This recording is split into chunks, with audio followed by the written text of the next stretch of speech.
hello, and welcome to Polity Matters. My name is Ben Ratliff, and I'm joined by Jared Nelson. No Scott Edberg with us today. He's, we don't know where he is.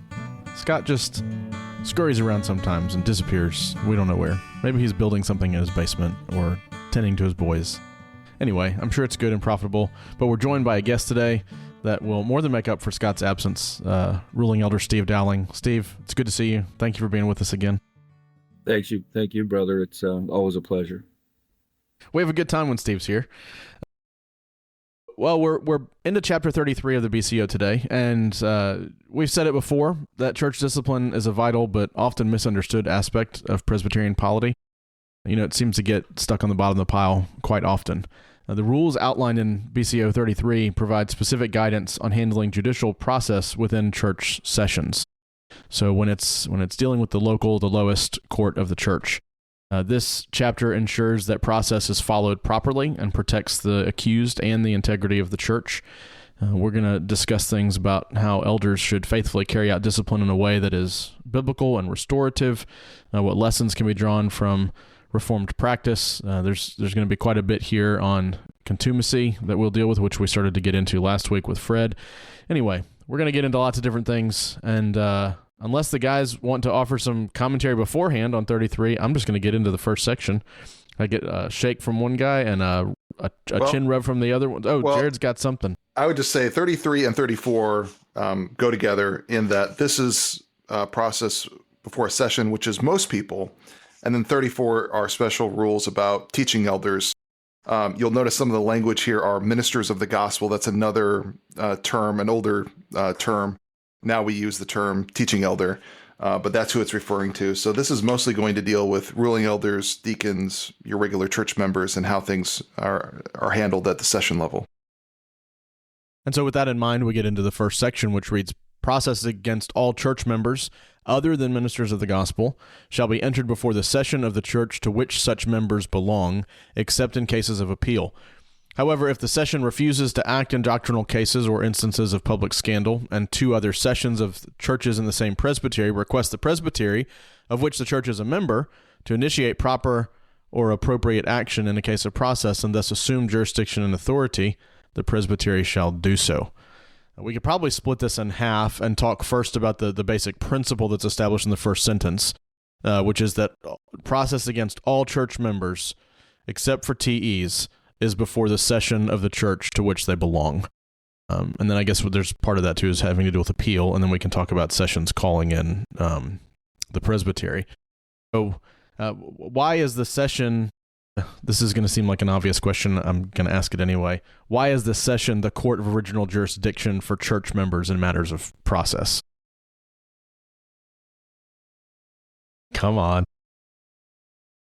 Because that's the court to which they belong. I mean, that's the one that has oversight over them. They're nearest to them.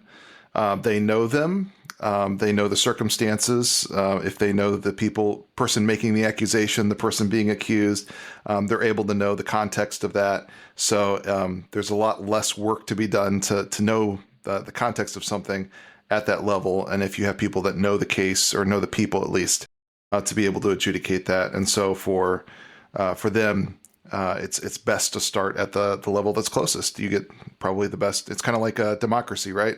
The best parts of it are the ones that are closest to you. The further away it gets to you, the less representative it is, the less connected to your daily lives it is. Yeah, that's good, because it's technically where they belong, but what you just described is that there's a lot of benefit to that being where they go for the first step of process. We'll talk about ministers in a second, and why they go somewhere else. But well, I'm trying to see if there's any other questions here. In a case of appeal, you're appealing up, and so you complain at the local, and then you go up later. But an appeal is always going to go up to the next court. Steve, is there anything here in the first little bit that stands out that we need to draw out for listeners to understand? Well, I think Jared had a very good point. You know, there's a practical component to having smaller groups of people to work with respect to judicial problems, and all courts of the PCA being of one type. You know, we've got a peer-to-peer relationship in a sense, But with respect to the application of judicial process, you've got to have a place to appeal, and in that sense, we're gradated courts, right?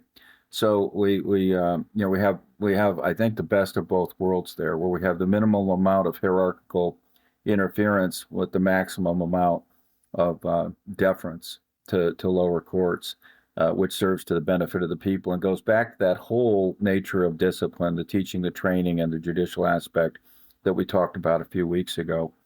I think also that this accepting cases of appeal thing is a little bit weird, because if you go before a session level court, the court finds you guilty, that appeal, you have to tell them that you're appealing. So there's a sense in which it also begins, appeals actually also begin with the sessions. So they get, elevated obviously immediately to the next higher court, but it's just odd language, and I hadn't even noticed it until you read it there. That's how I feel about the BCO sometimes on polity matters. Things I don't notice until I read them out loud. Well, I'll tell you what, let's deal with the rest of it, and then, Jared, we'll swing back and talk about ministers, because I think that's important. In some cases, a session might refuse to act in a doctrinal case or in an instance of public scandal. Before we even talk about what can happen, then, why might, or why... I don't even know if we would say if it's prudent for this to happen, but why might a session refuse to act in a doctrinal case or an instance of public scandal? Or do we have examples that we can share, or imaginary illustrations we can come up with? Well, I don't mind going first.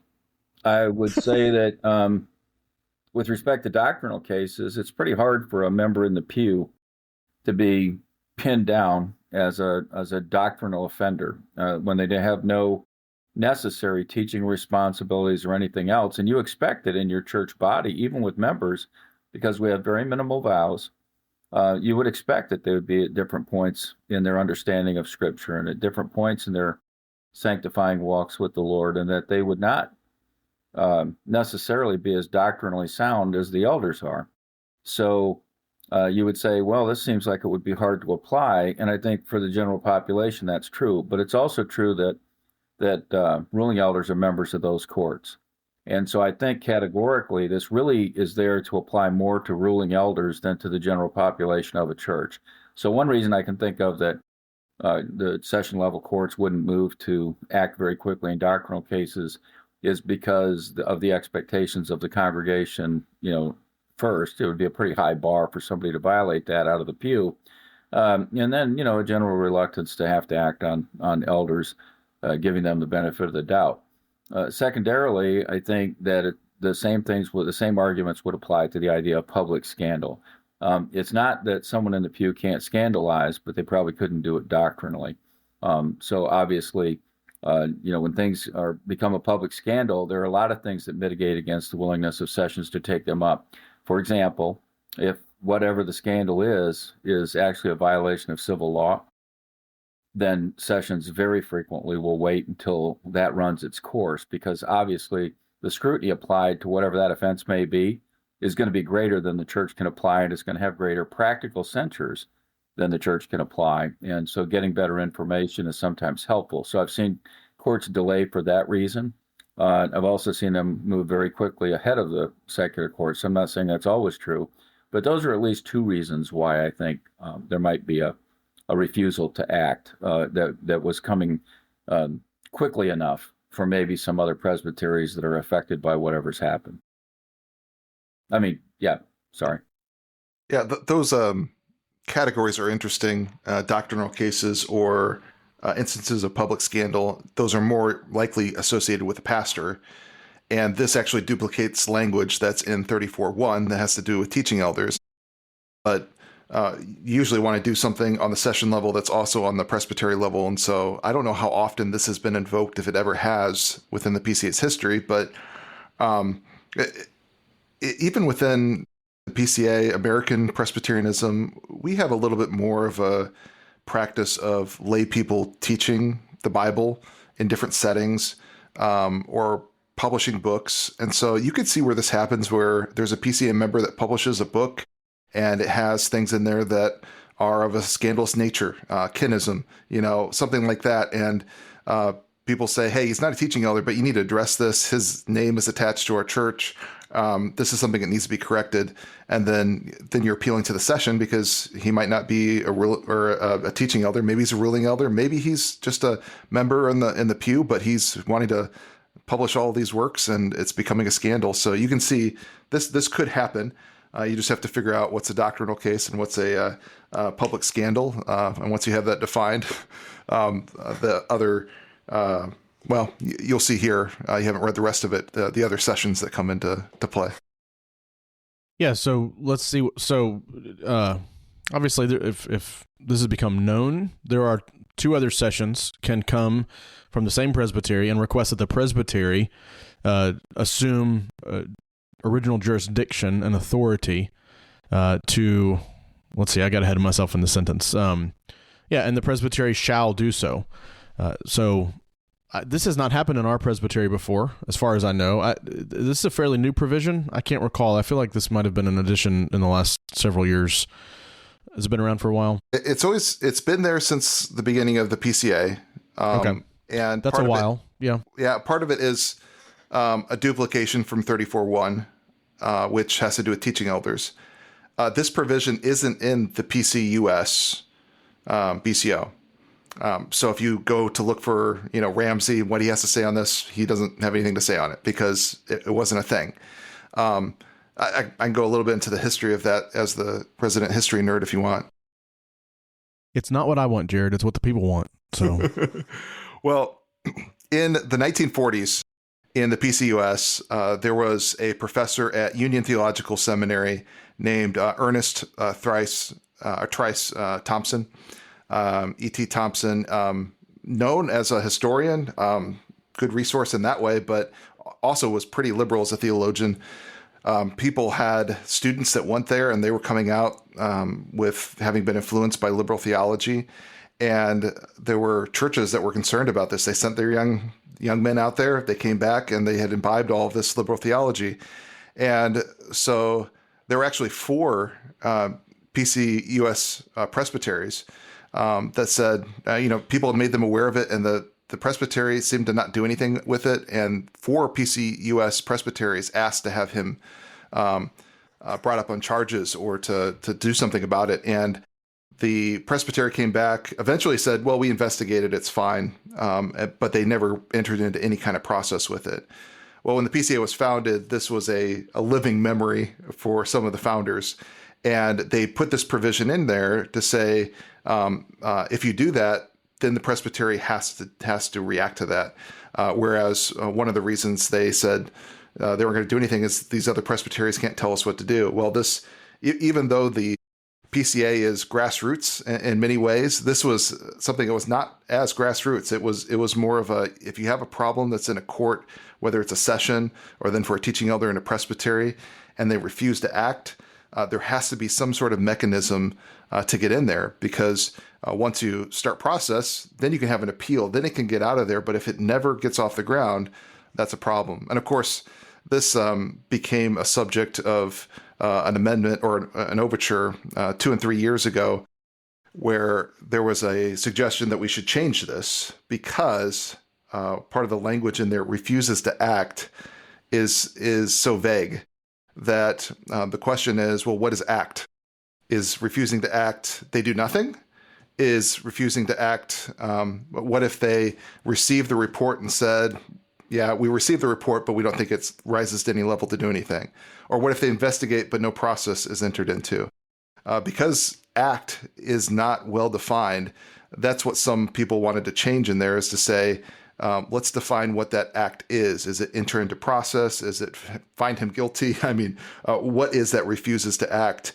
And some people were nervous about that because if you raise the bar on that, at least on the 34.1 side, you can have 2 presbyteries that are just going after people, was the fear. And so then there was a thought of, do you raise the number of presbyteries if you make it a little bit clearer and they have to do more? Ultimately, that failed to become an amendment, but it's still out there. I think people still talk about it and wonder, should we define what refuses to act looks like? Because on 34.1, it's really only been attempted twice that I can find, and both times there was this confusion over the language here, what refuses to act is. And so some clarity would be helpful there. It's just we can't all seem to agree exactly how to clarify. I don't know if Steve has any comments on that or corrections. No, but I love the way that you strung the history together. I think that's completely accurate. Yes, there have been a couple of overtures that have rolled up. The last one said refuses to indict, which had the benefit of being very explicit, but also failed because it was very explicit. So I think you nailed it. Okay, well, don't let me move too quick, you guys. Well, I think maybe we can say what this looks like on the level of the presbytery, because this would have to be something where there's other churches around that are being affected by something within that church. Maybe this is a person that goes around doing teaching and Bible studies in other people's churches, and they said, you need to correct this guy's theology, and they refuse to do it. And so I think that's why this is at this level, to say there has to be a mechanism, not just on the presbytery level for teaching elders, but at the session level, if this is going to happen at that level. And again, it would be interesting to hear maybe from some of our listeners if they know of an instance of this. It's harder to figure out if that's happened at the presbytery level than it is a higher level, because we have the records of that from the SJC, but we don't have the records from every presbytery in front of us. So it would be interesting to hear if this has been invoked before and what the circumstances were, because we don't have a lot of examples of it available to us. And in the end, we're Presbyterians. We just we don't want to interfere with the actions of pure courts. It's something that we just really are reluctant to do, but sometimes it becomes necessary. But I actually wrote some stuff on this, but it makes some fine distinctions. I'm not sure how fruitful it will be for here, but one of the things I did was I said that in this passage, we're talking about public scandal. So a case becomes public because somebody alleges a notorious moral failure of some type. And I went back to BCO 29.2 to get a couple of pairs of qualifiers that categorize offenses. They're either personal or general. You have already covered that, and they're private or they're public. But 29.3 adds that personal offenses that relate to wrongs or injuries to particular individuals, and then they're also related to when you talk about private offenses in 29.4, those that are only known to a few people, which starts to give you some sense of what public offense means. That's one that's become notorious. So when you look at 33.1 and 34.1, it doesn't just require that the request for the assumption of original jurisdiction, have some scandal or, forcing the action to go to a process. Doesn't have just a scandal, but that it's a public scandal. So the offense has to become notorious in some way. It can't be something that's known to just a few people. Similarly, for something to rise to the level of scandal in the first place, there has to at least be one other person involved. Because while a sin may be scandalous in its nature, it may be a thing that has a scandalous nature, it doesn't actually produce scandal unless someone has taken offense at it. And why is that? It's because, to be scandalized, and you guys know this, but it's a uniquely biblical term, and it means to stumble, right? It means to be ensnared or something like that. But you can scandalize people in the absence of sin as well. I mean, that's what Jesus is said to have done, right? Matthew 15:12 and Mark 6:3. That's exactly what it says. He scandalized people. Why? Well, they took offense. And was it public? It was certainly public. It just wasn't sinful. So when you look at these characteristics of these things, in order to bring them under process, I think it's useful to say that what it means to be public, recognize the fact that just because you're scandalized doesn't necessarily mean there was sin, and then recognize the wisdom of the book and saying it doesn't, it's not like one presbytery that's adjacent can come and force an issue with another one. There has to be a number. And Jared rightly pointed out that the question of whether two ought to be able to do it or not has been a hot matter. I'm imagining at some point we are going to settle on a higher number because nobody wants to have that sort of pressure to act. Anyway, I'll send it to you all. I have it. It's long. We like long here at Polity Matters. Well, Jared, is now a good time to kind of branch a little bit down and cover some future stuff? Or, I mean, yeah, you. Well, I think we could talk more about 34.1 when we get to chapter 34, because this kind of covered the procedure. And so I think we're good to look at 33.2. Good. Well, let's move on then to section 2. When an accused person is found contumacious, he shall be immediately suspended from the sacraments, and if an officer, from his office, for his contumacy. Record shall be made of the fact and of the charges under which he was arraigned, and the censure may be made public, should this be deemed expedient by the session. The censure shall in no case be removed until the offender has not only repented of his contumacy, but has also given satisfaction in relation to the charges against him. So we got into this last time with Fred. It might have been the time before. We started discussing contumacy because of 32.6. So maybe just to rehash a little bit and remind listeners what we're talking about. Contumacy is not somebody who's been found guilty of what they've been indicted for. It's rather somebody who's willfully unrepentant, and in a lot of cases refusing to submit to the process of discipline. And so they are censured for being unrepentant, belligerently so. So if someone is found contumacious, he shall immediately be suspended from sacraments, and of course if an officer from his office, because that must accompany sacrament suspension if you're an officer. Steve, I don't know what the right question to ask you is on this to get you to talk through this a little bit, but what maybe we need to talk about contumacy just a little bit more. How can we help men evaluate if a person is being contumacious? Is that an okay way to ask it? It is, but it's so subjective. We've seen cases at the SJC where people have been accused of contumacy simply because they disagreed with a judgment. We've had a case recently where a man appealed, and his mere act of appealing was construed as contumacy, a failure to submit to the brethren, failure to honor his vows. And so you've got that sensitivity on one end, and then you've got the other end of that spectrum, where I've seen some, unfortunately, I've had personal experience with some really contumacious behavior, very combative people, represented by attorneys, not acting in an official status as an attorney, but people that from the pew in the church trying to help. And it takes on such an antagonistic character that you just sort of, it's like boiling the frog, before you know it, you're in over your head with this conflict and involved, when what it really ought to be is the court needs to sit as the cooler head, the objective judge, always bearing in mind the high calling of judging, no matter what level of court you're at, and bear in mind those three things that we went through weeks ago, that I take to be ordinal, and I get that they may not be, but the glory of God has to be thing one. Thing two, the peace and purity of the church. Thing three, what you're dealing with right now. And if you bear that in mind, then you can probably deal with contumaciousness in a more constructive manner, neither allowing it to, get egregious, nor being hypersensitive to someone merely disagreeing or having some expression of passion while they're talking.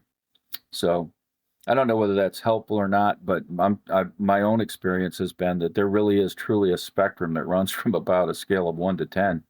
And I think that for courts that are sitting in judgment, they really need to root themselves and not be sensitive on the one hand and not be licentious on the other.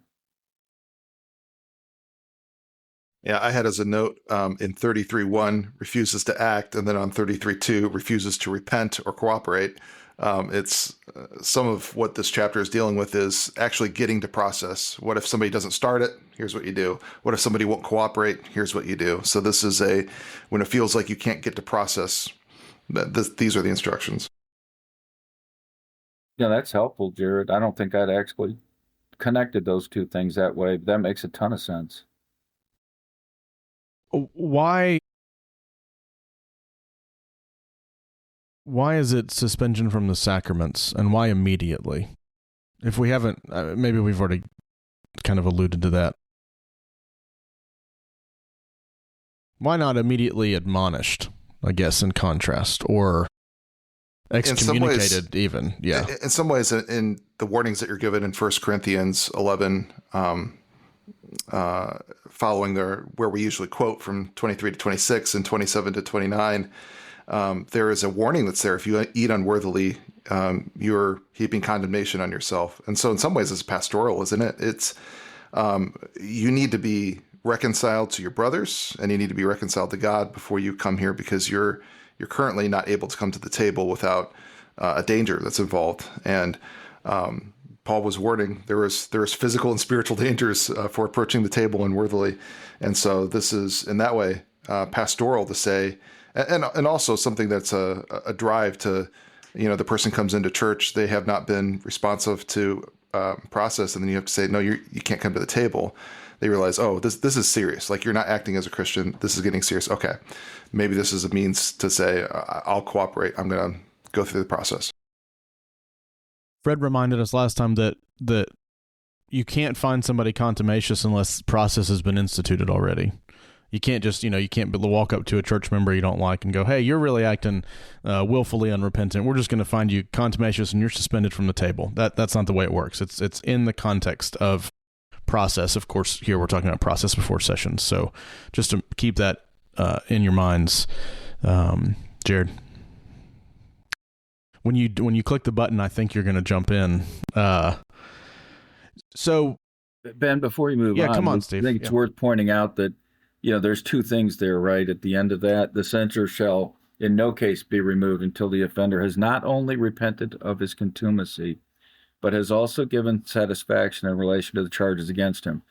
That literally says is that once you started this fight where you're not submitting to the brethren and you're disturbing that relationship with the church, and you're suspended, now you not only have to say, I'm sorry that I was acting like that, and become more amenable to letting the process run its course, but you also have to give satisfaction in the relation to the charges against you. So now something that might have only been an admonishment carries with it the weight of a temporary suspension because of the way that you were behaving during the thing. So I think it's worth highlighting that, once you've done that, there they are. At least that's the way I read it. How might it look in practice? So let's, Fred was using the illustration of a man being charged with lying, just as an example. He's indicted, process begins, he refuses to submit, he's found contumacious, he's suspended from the table, but let's say he comes back and he's repented of his contumacy, and now he's going to submit to the process. Do they just go back to the point in which they had paused the process, so to speak, and they continue on from there? So if a trial needs to be scheduled and they work through it, and is that how satisfaction is given in relation to the charges? Yes, you got to complete the process for sure. And the courts have all kinds of discretion about where they want to reboot to, because on reflection, they may think that they know where the argument departed the pattern. And it may have been substantially before they actually suspended the proceedings or something like that. I think that's a good reading of that. Now you're going to have to get to the end of the process before this is lifted. Yeah. Yeah, lest anyone out there think they're going to dodge their charges by being found contumacious and then repenting of it quickly. You still have to submit to the process that you're in. Well, 33.3, boy, that's an interesting way to say something. Anyway, if after further endeavor by the court to bring the accused to a sense of his guilt, he persists in his contumacy, he shall be excommunicated from the church. So while the end of the previous section talks about how he can back up and go through the process and finish it out, this is saying if he continues on and refuses to repent of his rebellion, he shall be excommunicated from the church. And so, I'm sure there's something to say, but it's just the next step. And I guess we would say that timing is up to the discretion of the court. And so as you're engaging with the man and seeking to bring him back, you may reach a point where the court determines it's just not coming back. And so we're going to excommunicate him. I think Ramsey helps with why this is in here and this provisions for contumacy. He just says, otherwise one could always escape excommunication by being contumacious. So if you just refuse to cooperate with the process, be like, okay, I'm still a member, I'm still going to come to the table. But if being contumacious, you can't come to the table. And then it's like, okay, if you're just never going to cooperate, then you're just excommunicated. You can't escape discipline by just refusing to cooperate. That I would also add that this thing actually is a beautiful example of the tension that we like to have in the Book of Church Order. Because if you look at it closely, you've got one thing that has no definition to it whatsoever, and then you've got another one that could not possibly be misunderstood. So we have further endeavor, which is a time statement, right? And it's a level of effort statement. Like, what does that mean? Like, I called this guy, he wouldn't answer the phone. That constitutes further endeavor, right? We can't get him back to the trial or whatever because he's remaining combative with the court. Then it gets really, really specific. He shall be excommunicated. I mean, you have no latitude whatsoever. So in going on with a person that's in this situation, you have the luxury as the court of deciding that you'll do that for 6 months if you feel like it. I doubt that any court would go on that long, but I mean, I say that hyperbolically only to say that you've got here a lot of discretion for the court in one aspect of this, and you've got no discretion in the other.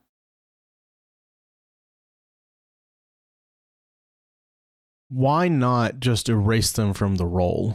So let me set that up a little. So you've got a guy who he's disappeared. He doesn't want to submit to the process. He's going to go do his own thing somewhere else. Maybe he's even moved.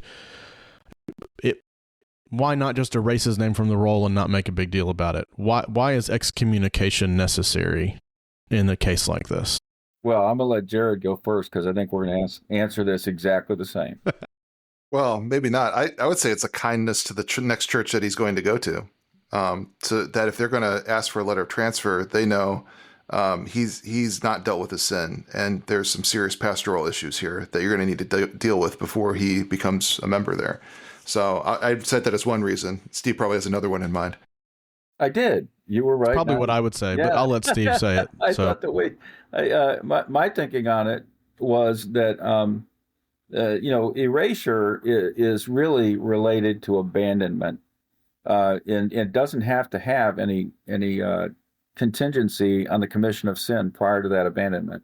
In the case of what's in view here, you've got presumably charges. I mean, you're proceeded into process. You've got someone who's being combative and won't even address or redress his sin, and in addition to it, now he's heaping additional sin on it by being so combative that you can't even deal with him. That deserves to be punitive, not just because of the peace and purity of the church, because obviously when something like this happens, if you've experienced it at all, you know that everybody in the church knows something. And so it is disruptive to the church. And if the guy the person just disappears, then you have not done anything from a leadership standpoint to establish that you're a shepherd for the sheep. So I think it affects the peace and purity of the church thing. But then dovetailing out with what Jared said, I didn't think about it being a kindness to the church he was going to, but I did think about it being a kindness to the individual, because we do them no service by letting them slip off into the sunset and merely sending them a letter saying, well, we've administratively erased you from the roll, which is a pastoral measure. And you should view it like it's excommunication, even though it's not, because there was no process attached to it. So the erasure in the face of an actual sin that's been charged, I think, is not the right way to go. Let me back up. I would encourage men who serve as elders not to mishandle the keys of the kingdom that we've been given. We really like to admit people and open the doors. It can be difficult, admittedly, to shut out the impenitent, but we must. And just to point us back to 27, I just pulled it up again. Chapter 27, the nature and subjects and ends of discipline. The ends of discipline, the purposes, are rebuke of offenses, removal of scandal, vindication of the honor of Christ, the promotion of the purity and general edification of the church, and the spiritual good of offenders themselves. And if we fail to follow through on what we've been given by Jesus, I mean, this is not just circumstantial conveniences, excommunication. This is something that the Lord himself has given to us. It's actually probably sinful for us to ignore it when it's necessary. No, I think that's another good point. A very good point. We were all going to say all of this stuff, I think, so it's good that we're spreading the love around. Okay, I think we're on to the last section of this chapter, 33:4. When it is impracticable immediately to commence process against an accused church member, the session may, if it thinks the edification of the church requires it, prevent the accused from approaching the Lord's table until the charges against him can be examined, but this requires a 2/3 majority. Well, I'll just ask it flat out. What situation, maybe we needed some examples to understand this. What situations would arise where we would need to keep somebody from the table until we were able to commence process against them? I don't have any examples of my own to share, and I can take a second and think of an example. I would imagine this might be somebody that's arrested and you can't begin process with them until the civil procedures are done, and yet it's pretty clear that they're unrepentant and they can't get there. And this is saying for the edification of the church is like, wait, is he not going to face any kind of discipline here? To say no, he's until this can be addressed in the church, he's going to be suspended from the table. That 2/3 reflects what we saw earlier in the BCO, where it takes a 2/3 to suspend a man from his office while he's going under trial. This would be a similar measure. That would be what I would imagine. Am I wrong on that, Steve? No, in fact, you took a specific example from Southeast Alabama Presbytery, where we had a chaplain who was serving abroad and in a combat zone.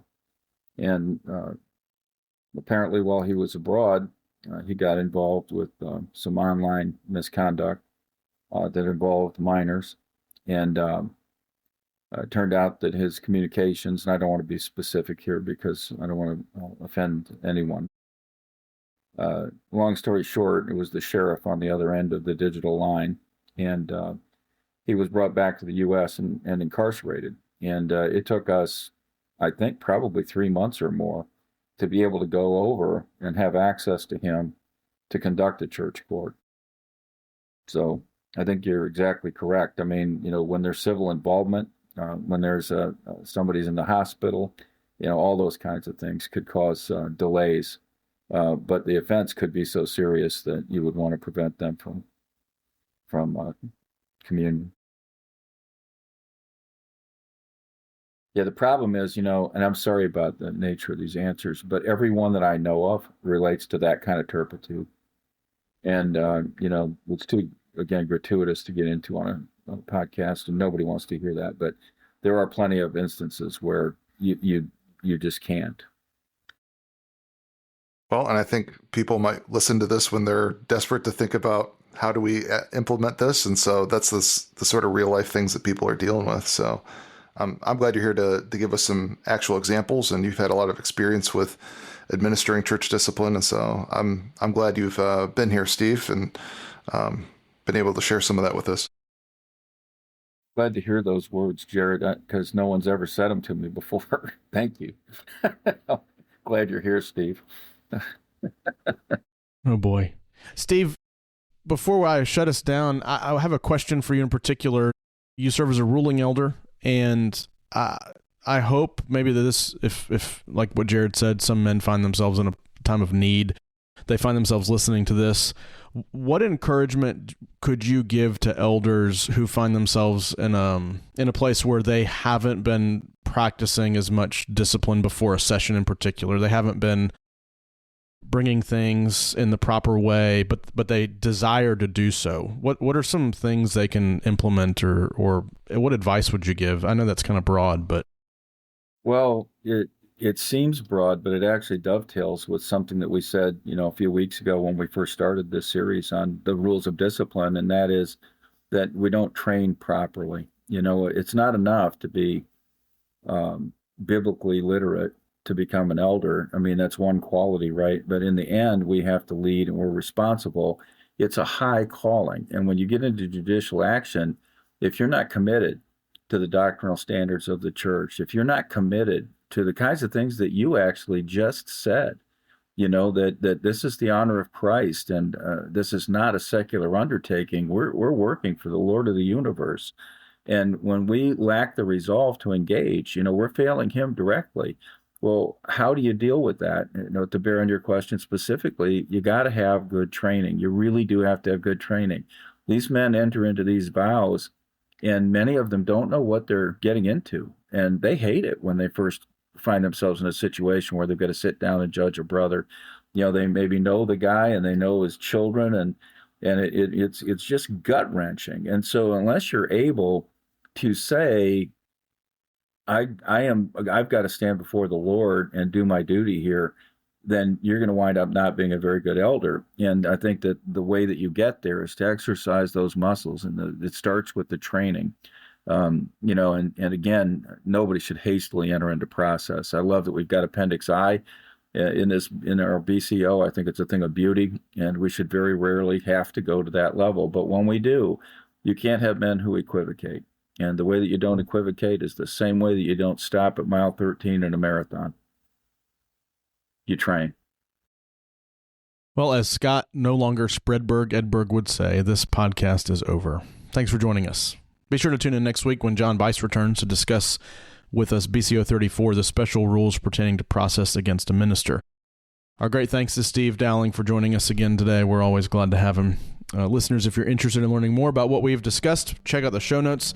There's really not much there these days as we work through the rules of discipline. Just read your BCO and holler at us if you have particular questions. You can find us at politymattersfeedback@gmail.com.